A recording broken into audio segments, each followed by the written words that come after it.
رب هب لي حكما وألحقني بالصالحين واجعل لي لسان صدق في الآخرين واجعلني من ورثة جنة النعيم. بسم اللہ والصلاة والسلام علی رسول اللہ وعلی آلہ وصحبہ اجمعین. رب اشرح لی صدری ویسر لی امری واحلل عقدۃ من لسانی یفقہوا قولی. اما بعد، السلام علیکم ورحمۃ اللہ وبرکاتہ. آپ سب کو بہت بہت رمضان مبارک. اللہ سبحانہ وتعالی ہم سب کو توفیق دیں کہ ہم اس میں بھرپور عبادت کر سکیں اور اللہ سبحانہ وتعالی ہم سب کے گناہ معاف فرما دیں. آمین یا ربی. یہ مہینہ رمضان کا مہینہ دعا کا مہینہ ہے. اس میں دعائیں قبول ہوتی ہیں. خاص طور پر ایک روزے دار کی دعا کبھی بھی ریجیکٹ نہیں ہوتی، اور جب وہ روزہ کھولے، الصائم اذا افطر، اس وقت دعاؤں کا وقت ہے، اس وقت دعائیں قبول ہوتی ہیں. ہم کچھ اور بھی اوقات اور جگہ دیکھیں گے جو دعاؤں کی ہے جب دعائیں قبول ہوتی ہیں اپنے آگے کے ان دعا کے سیشنز میں، جو ہم اس رمضان میں ہر ہفتے ایک بار دعا کا سیشن کریں گے. اسٹوڈنٹس کے لیے مسٹ ہے کہ وہ دعا کو یاد کریں اور اس کو اپنے گروپس میں سنائیں ترجمہ کے ساتھ. ہم سب کو سمجھ آنی چاہیے کہ ہم اللہ سبحانہ وتعالی سے کہہ کیا رہے ہیں، ہم مانگ کیا رہے ہیں.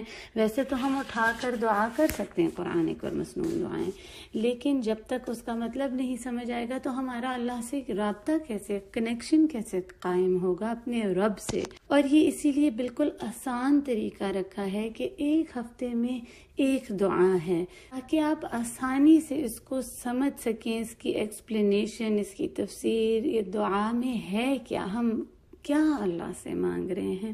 قرآنک دعا بہت ہی خوبصورت، بہت ہی زیادہ گہری اور انمول خزانہ ہے. آج کی دعا شروع کرنے سے پہلے ہم دعا کے کچھ ایٹیکیٹس، کچھ اس کے آداب سیکھیں گے. دعا مانگنے کے آداب کیا ہیں؟ رسول اللہ صلی اللہ علیہ وسلم ہمیں بتاتے ہیں فَلْيَحْمَدِ اللَّهَ وَلْيُصَلِّ عَلَى النَّبِي ثُمَّ يَدْعُوهُ، کہ جب تم دعا مانگو تو سب سے پہلے اللہ سبحانہ وتعالی کی حمد و ثنا کرو، اس کی تعریف کرو، پھر رسول اللہ صلی اللہ علیہ وسلم پر صلوات بھیجو، پھر دعا شروع کرو. اور دعا شروع کرنے میں سب سے پہلے جو اللہ سبحانہ وتعالی نے جتنی بھی ہمیں نعمتیں دی ہیں اس کا شکر ادا کریں. یہی رسولوں کا طریقہ ہے کہ دعا جب اپنی شروع کرنے لگے تو پہلے جو اللہ نے نعمتیں دی ہیں اس کا شکر ادا کریں، اس کے بعد جو مانگنا ہے مانگیں.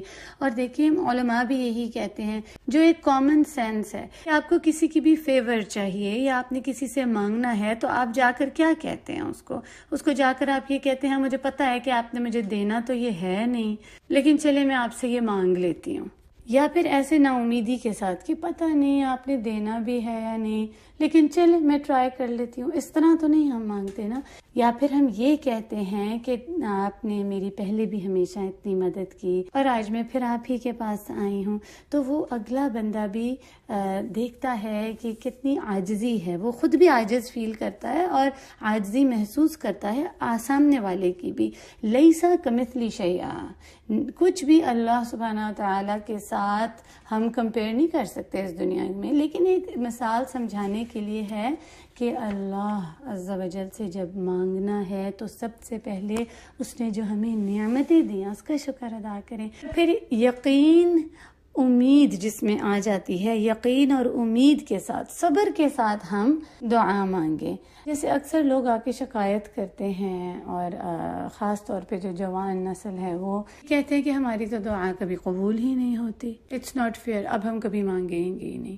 تو بھئی کوئی دعا کوئی ڈیوائس ہے کہ آپ نے کلک کیا تو فوراً آ گئی. کبھی ایسا ہوتا بھی ہے کہ ہمارے آنکھوں کے فوراً سامنے آ بھی جاتا ہے، لیکن اس میں صبر چاہیے. ابراہیم علیہ السلام نے دعا مانگی، رسول اللہ صلی اللہ علیہ وسلم ان کی آنکھوں کے سامنے کیا ان کی زندگی میں آ گئے تھے، کتنا وقت لگا تھا. اور پھر ایک یاد رکھیں بات کہ جب آپ نے اللہ عز و جل سے کچھ مانگ لیا تو سبحان اللہ، وہ اللہ جل جلالہ وہ رب العزت، رب العالمین، رحمان رحیم، وہ عطا کرنے والا کیا عطا نہیں کر سکتا، اس کے پاس تو سب کچھ ہے۔ تو یاد رکھیں جس نے اس رب سے مانگا تو کبھی ایسا ہو ہی نہیں سکتا کہ دعا قبول نہ ہو۔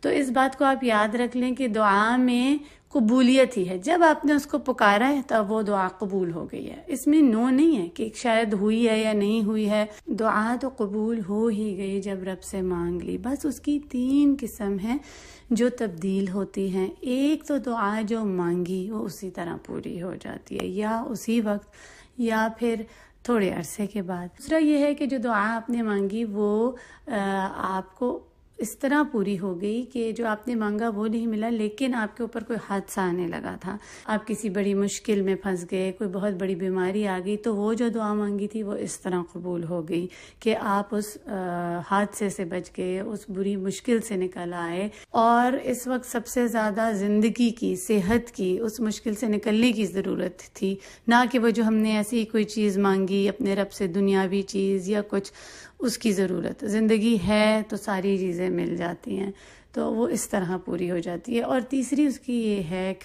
فارم، شکل یا قسم آپ کہہ سکتے ہیں کہ وہ دعا قبول ہو گئی اور اللہ سبحانہ و تعالیٰ نے اسے آخرہ کے لیے آپ کے لیے محفوظ کر لیا، کہ جب انسان اپنی دعا کو دیکھے گا کہ رب نے اس کو اس وقت کیا عطا کیا، اس کو اس دعا کی قبولیت پہ جو دنیا میں نہیں دی آخرہ میں اس کو دی، تو وہ یہ خواہش کرے گا کہ کاش کہ جو دنیا میں مانگا تھا وہ کچھ بھی ادھر نہ ملتا۔ اللہ اکبر۔